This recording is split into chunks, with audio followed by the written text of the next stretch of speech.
So what I've done is I've actually wired up this one, and I'm taking the trigger from that, it doesn't matter. There's something weird going on I think in the software, but we're going to leave that. So what I've done basically is just turned it on and let it carry on with the three phase.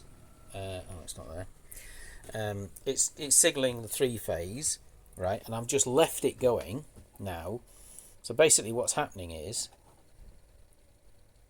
these are being switched, but they're being switched differently. They're not being switched together. Okay, they're being switched separately, right? But with nothing connected, right? And that's what I'm just doing right now, just to see what's happening, to see if anything's heating up. And I thought I was getting these to be a bit warm, but they're not. You know, everything's cold. So now this is switching. As you can see, this is switching, right? The green one is the output, and the green one is actually changing. Turn that off. The green one is actually changing from ground level to the supply rail, which is in this case is 6 volts, and you can see it is 6 volts. Look, yeah, because that's what the power pack's on, 6 volt. Why is it that these probes always fall right across the power pack where I want to actually see, instead of somewhere else? Yeah, oh, that's being connected there. Right. So we can. Oh, that one's on as well. Right.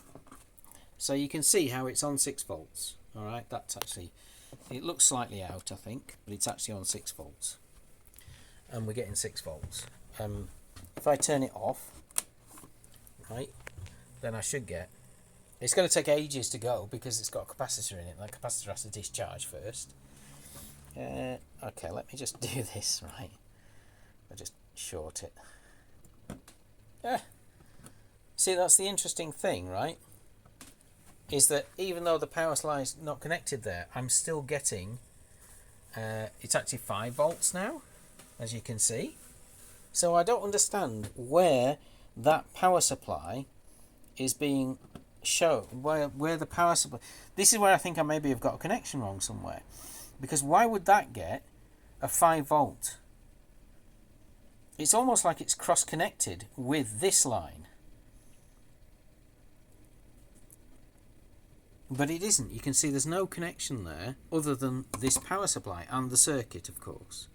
Right? So I'm wondering, where the heck is that getting a 5 volt line from?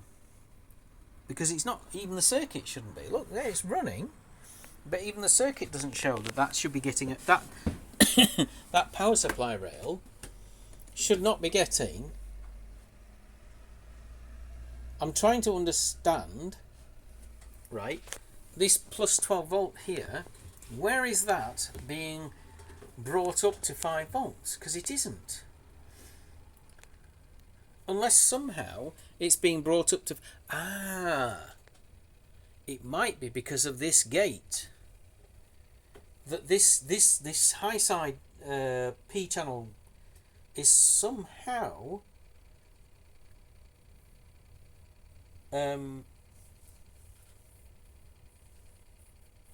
providing the supply. Well, where? Because it's connected down here, but we have a resistor connecting up here, right? So when this is charging, right, that gate is going to be charged, isn't it? But if this is connecting, this is connecting to the 12 volt though. Yes, it is, not the 5 volt. So the only time when, well, this supply rail is 5 volts, right? It doesn't make sense. I'm not seeing where that will be getting the 5 volts from. No.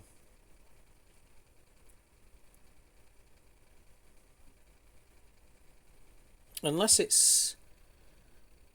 Oh, it might be this. Because when that's conducting, this one is bringing a voltage into here. That's obviously connecting this point here, which is essentially TP3, to the 5 volt. That's what's actually happening. The resistor's there, but it's connecting it to 5 volt. And then this then provides a 5 volt there. damn it, right? But that's actually connected up to the 12 volt, you see, so that's going to be pulling it up, this pulling up to the 5 volt, isn't it?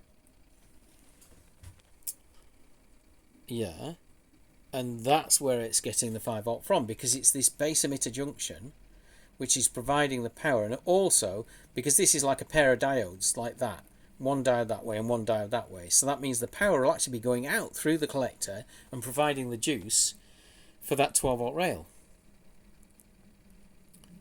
Yeah, this is the opposite way around. It's like a pair of diodes pointing inwards, I believe. Yeah, so the power from this BC547 is going from when this BC557 is turned on, it will then be providing voltage to that rail. So that's the only that's what must be happening, right?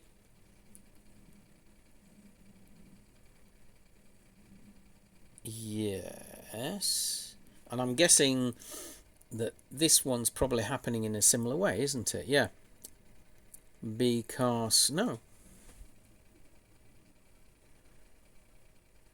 So I don't know where that one's getting its power from, if that's the case.